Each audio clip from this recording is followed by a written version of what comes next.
America में कुछ ऐसे लोग भी हैं जिन्हें ज़ोहरान ममदानी में अमेरिका का अगला राष्ट्रपति दिख रहा है। हालांकि अमेरिका का संविधान कहता है कि राष्ट्रपति बनने के लिए जन्म से ही अमेरिका का नागरिक होना जरूरी है, जबकि ममदानी का जन्म 1991 में अफ्रीका के एक देश युगांडा में हुआ था और उस समय उनके माता और पिता अमेरिका के नागरिक नहीं थे। 7 वर्ष की उम्र में ममदानी अपने माता पिता के साथ न्यूयॉर्क आए और 2018 में उन्होंने अमेरिका की नागरिकता ली और अब राष्ट्रपति ट्रंप की पार्टी के कुछ नेता उन्हें अमेरिका से डिपोर्ट करने यानी बाहर निकालने की मांग कर रहे हैं, क्योंकि वो एक प्रवासी है। इसका मतलब है कि ममदानी न्यूयॉर्क के मेयर और आगे चलकर अमेरिका में सांसद या फिर किसी प्रांत के गवर्नर तो बन सकते हैं, लेकिन अमेरिका के राष्ट्रपति कभी नहीं बन सकते। तो ये आज बहुत सारे लोग पूछ रहे हैं कि क्या ममदानी अमेरिका के अगले राष्ट्रपति होंगे। उनके लिए हम बता रहे हैं कि वो राष्ट्रपति नहीं बन सकते। हालांकि अभी तो उनके सफर की शुरुआत है। ये बहुत जल्दबाजी वाला सवाल होगा।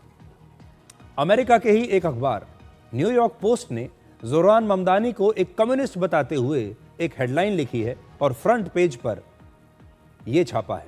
क्या छापा है? The red Apple. न्यूयॉर्क को पूरे अमेरिका में द बिग एप्पल कहा जाता है और राजनीति में रेड का मतलब होता है वामपंथ या समाजवाद। ममदानी समाजवादी विचारधारा के हैं, इसलिए अब यह कहा जा रहा है कि न्यूयॉर्क एक वामपंथी विचारों वाला शहर बन गया है।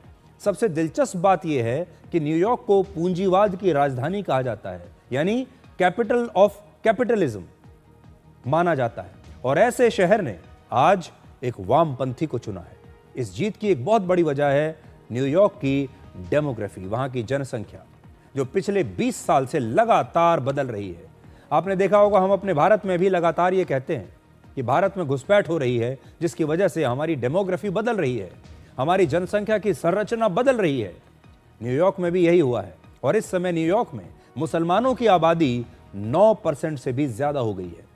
9% मुसलमान है न्यूयॉर्क में।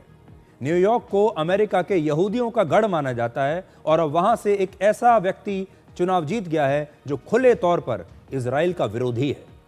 इससे आप अंदाजा लगा सकते हैं कि न्यूयॉर्क की आबादी कितनी बदल चुकी है।